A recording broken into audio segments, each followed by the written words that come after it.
What's up, guys? We are here with JD Shelburne. So good to see you again. You too as well. Yeah, how's your CRS treating you so far? It's been great. It's like, it feels like it's been forever since I've been here because we were off last year, and it's like, gosh, it's good to see people again and some familiar faces. So glad to be here. Yeah, the theme of this has been, it's like a reunion this year. It's amazing. It really is. Even on the road when we're touring, the same thing. It's like, people that were coming out before pandemic, you keep seeing them coming back, and same thing with CRS. It's been a great time to shake hands and actually, meet people again. So yeah, it's awesome. Yeah, glad to be Good to here. have you back.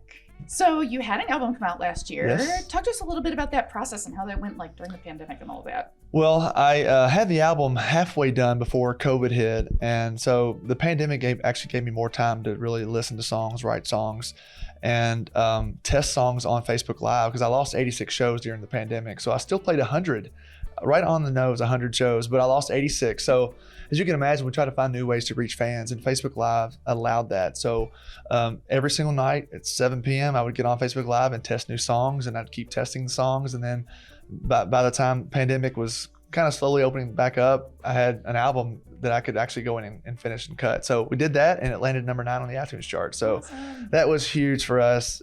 Someone that had started at the bottom, and to see the album, go top 10 was pretty cool. So it's very interesting to me that you didn't start playing guitar at all until you were 19. Right. What made you decide to just like pick it up and learn it? And I mean, now you're killing it. So can we talk a little bit about that? Yeah. So I grew up in Kentucky, small town, grew up in church playing sports. That's travel team. That's all I did. My life was consumed by sports my whole childhood. It was my dream to go to college. Went to college in 2001.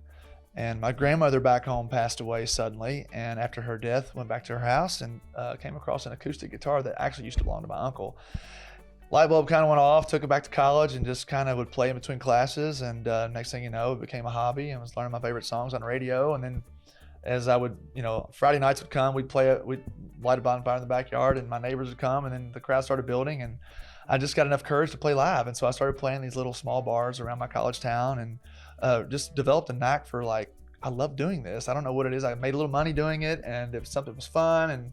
And one thing led to another, and just started building fans, and left my college town after I graduated, and started playing in Louisville areas of Kentucky and different cities, and just started kind of becoming popular in the areas, and kept getting calls. And so I was like, man, maybe this is my true calling, which is kind of weird because I'm in college and trying to, get a job and all this. And so music worked out. And so something about the chase of the dream of getting the gigs, of meeting people I just loved every day and still love. And so when I look back to, where I started in front of 2 people, literally my roommates, to now, it's just been mind blowing. So it's been a great ride, and it's more exciting every year. Awesome. That's so exciting. Yeah. So let's say instead of music or whatever you were going to college for, you decided to become a professional wrestler. What would your walkout song be?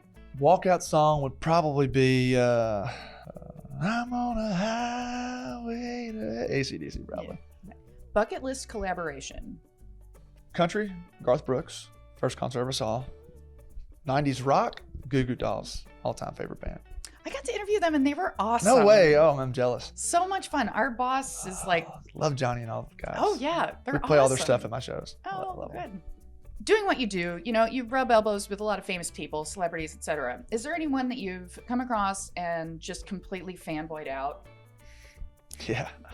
I've had lots of those moments. I was at a Derby event.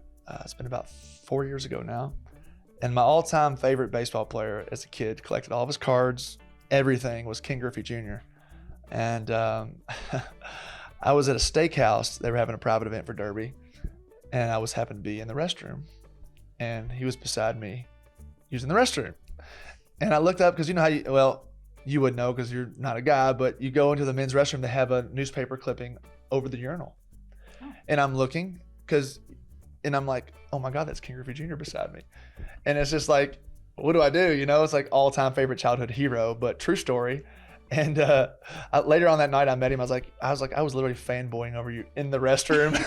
And so it was an awkward moment, but we laughed about it now. And but as an all-time childhood hero, seeing your idol, in a bar, in the restroom's kind of weird, but you know, You're not the first person to have a restroom story. It was a to memory. this. I'll never forget it. So true story. That's amazing. So. Dog person or cat person? Cat. Yes. Yeah, we I like finally cats. got one. I like cats. Yeah, I haven't had a dog in years, but we had one on my farm. But cats clean up after themselves, take care of themselves. And I had a cat when I moved to Nashville, and I felt like it was just the easiest thing to keep up with. And he actually ended up he passed like several years, but yeah, he kept me company for the first 2 years of my lonely life in Nashville. Didn't know anybody, so. I love my kitties. So I was waiting for somebody to say cat. I was like, I need to stop asking country singers this question. They all like dogs better. All right, last question for you. Yeah. We're doing this thing called the Dolly Tale. I need to know what your favorite Dolly Parton song is. The number one song of all time is "I Will Always Love You." I got to see her and Porter sing that on the Opry when I first moved to Nashville.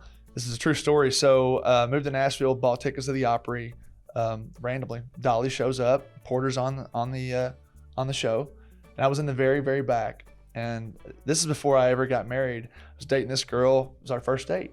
Take her to the Opry. Well, we get tickets. We're in the very last row of the Opry. So as we're getting there, I mean, we're looking down on the stage, and I knew Dolly was going to be there. I was like, oh my gosh, this is amazing. Well, this lady comes up and usher. She's like, how would you like to be in the front row? And I was like, is this a joke? And so they literally take us from the back row to the Opry all the way down to the front.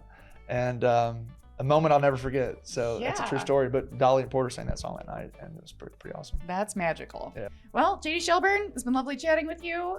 Cheers. Cool. Cheers.